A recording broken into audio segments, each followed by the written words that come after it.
Ce chemin est tellement long et difficile. Parfois je me pose la question, est-ce que j'y arriverai? Mais tu m'en as fait la promesse et tu seras toujours là. Je sais que quoi qu'il arrive, par toi j'y arriverai.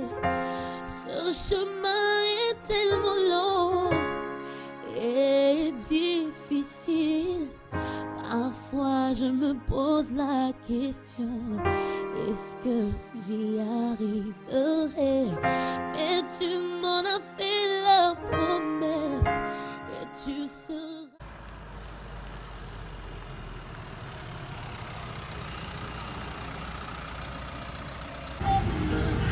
Waouh, essoufflé.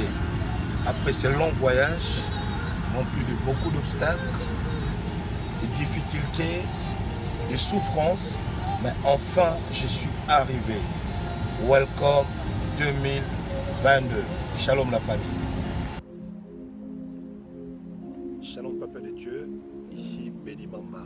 Nous sommes à la fin de notre mois de décembre et nous avons passé un long moment, un long voyage depuis le début de l'année 2021 et voilà que nous sommes au dernier jour de l'année 2021.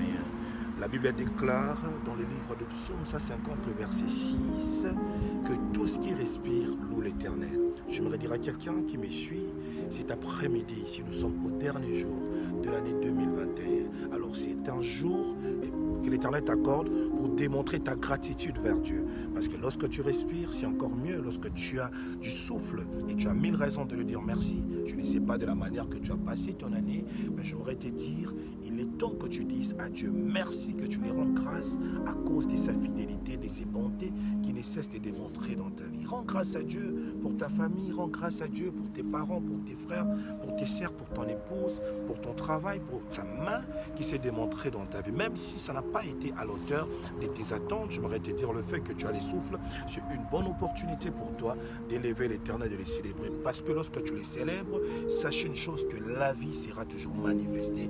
La vie de Dieu ne te quittera pas. Et la deuxième des choses, nous devons faire un bilan.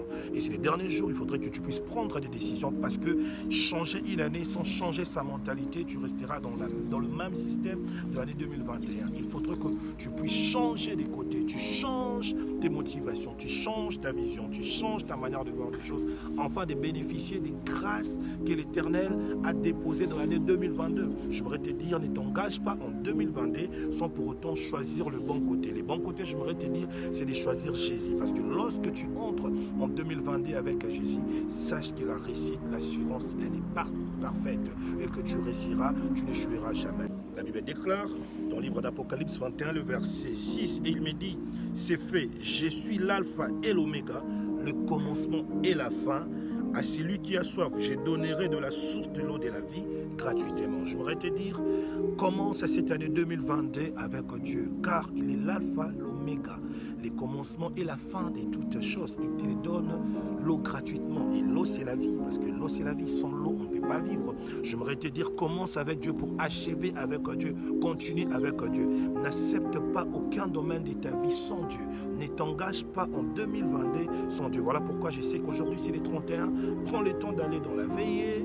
Passe du temps dans la présence de Dieu. Remercie Dieu et fais le bilan de ta vie. Regarde les choses que tu dois laisser à Dieu. Regarde les choses que tu dois t'engager avec Dieu. Fais ta part et laisse à Dieu de faire sa part. L'Éternel puisse vous bénir. Soyez bénis et bonne année 2022. Shalom. J'y arriverai.